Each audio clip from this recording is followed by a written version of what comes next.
ଆଜିର ଭିଡ଼ିଓ ନେତାଜୀ ଓ ବୀର ସୁରେନ୍ଦ୍ର ସାଏଙ୍କ ଜୟନ୍ତୀ ଉପରେ। ସମ୍ମାନନୀୟ ସଭାପତି ମହୋଦୟ, ପୂଜ୍ୟ ଗୁରୁଜୀ ଓ ଗୁରୁମାବୃନ୍ଦ ଏବଂ ମୋର ଛୋଟ ବଡ଼ ଭଉଣୀ ଭାଇମାନେ, ଆଜି ହେଉଛି ଜାନୁଆରୀ 23 ତାରିଖ।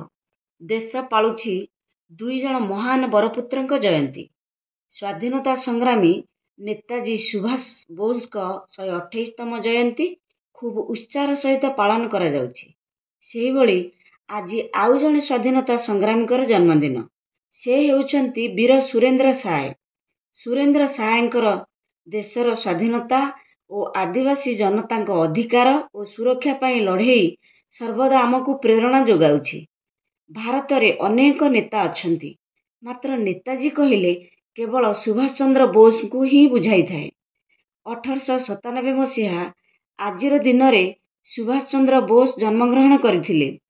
ଆଇନଜୀବୀ ପିତା ଜାନକୀନାଥ ବୋଷ ଓ ମାତା ପ୍ରଭାବତୀ ଦେବୀଙ୍କର 14ଟି ସନ୍ତାନ ମଧ୍ୟରୁ ସେ ଥିଲେ ନବମ ସନ୍ତାନ।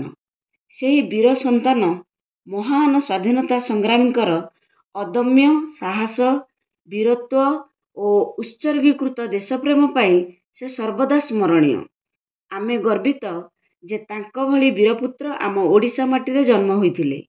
ପିଲାଟି ଦିନରୁ ସେ ଥିଲେ ସ୍ୱାଧୀନଚେତା। ବ୍ରିଟିଶ ଶାସନାଧୀନ ଦେଶମାତୃକାକୁ ସ୍ୱାଧୀନ କରିବା ତାଙ୍କ ଜୀବନର ବ୍ରତ ବୋଲି କାର୍ଯ୍ୟପନ୍ଥା ସ୍ଥିର କରି ନେଇଥିଲେ। ଭାରତରୁ ବର୍ମା, ପୁଣି ଜର୍ମାନରୁ ଜାପାନ, ଜାପାନରୁ ଦିଲ୍ଲୀ ସୁଦୀର୍ଘ ପଥ ଅତିକ୍ରମରେ ସାମାନ୍ୟ ବି କ୍ଳାନ୍ତି ନଥିଲା। ଆଜାଦ ହିନ୍ଦ ଫୌଜକୁ ସଂଗଠିତ କରି ସେ ଇଂରେଜ ଶାସକ ବିରୋଧରେ ପ୍ରତ୍ୟକ୍ଷ ସଂଗ୍ରାମ କରିବାକୁ ସ୍ଥିର କଲେ। ତାପରେ ସେ ଡାକ ଦେଲେ ଦିଲ୍ଲୀ ଚଲୋ। ଜର୍ମାନ ଦ୍ୱିତୀୟ ବିଶ୍ୱଯୁଦ୍ଧରେ ପରାଜିତ ହେବା ପରେ ତାଙ୍କ ସ୍ୱପ୍ନ ସ୍ୱାଧୀନ କରିବା ସ୍ୱପ୍ନରେ ରହିଗଲା।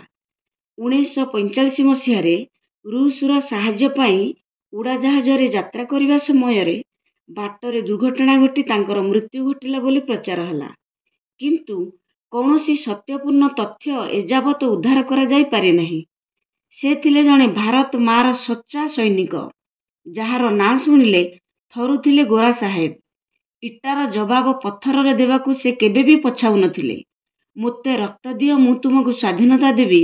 ନେତାଜୀଙ୍କର ଏହି ନାରା ଜାତୀୟ ମୁକ୍ତି ସଂଗ୍ରାମରେ ନିଆଁ ଜାଳି ଦେଇଥିଲା। ଆଜି କେବଳ ଔପଚାରିକ ଭାବେ ତାଙ୍କ ଜନ୍ମଦିନ ପାଳନ, ପୁଷ୍ପଗୁଚ୍ଛ ପ୍ରଦାନ ଏଭଳି ସଭାସମିତି ମାଧ୍ୟମରେ ସୀମିତ ନ ରହି ଯୁବପିଢ଼ିଙ୍କ ଭିତରେ ସେହି ମାନସିକତା ଓ ମୂଲ୍ୟବୋଧ ତିଆରି ହେଲେ ତାହା ହେବ ତାଙ୍କ ପ୍ରତି ପ୍ରକୃତ ଶ୍ରଦ୍ଧା କରୁଥିବାର ପ୍ରମାଣ। ମୁଁ ଏତିକି କହି ମୋ ବକ୍ତବ୍ୟ ଶେଷ କରୁଛି। ଜୟ ହିନ୍ଦ, ଜୟ ଭାରତ।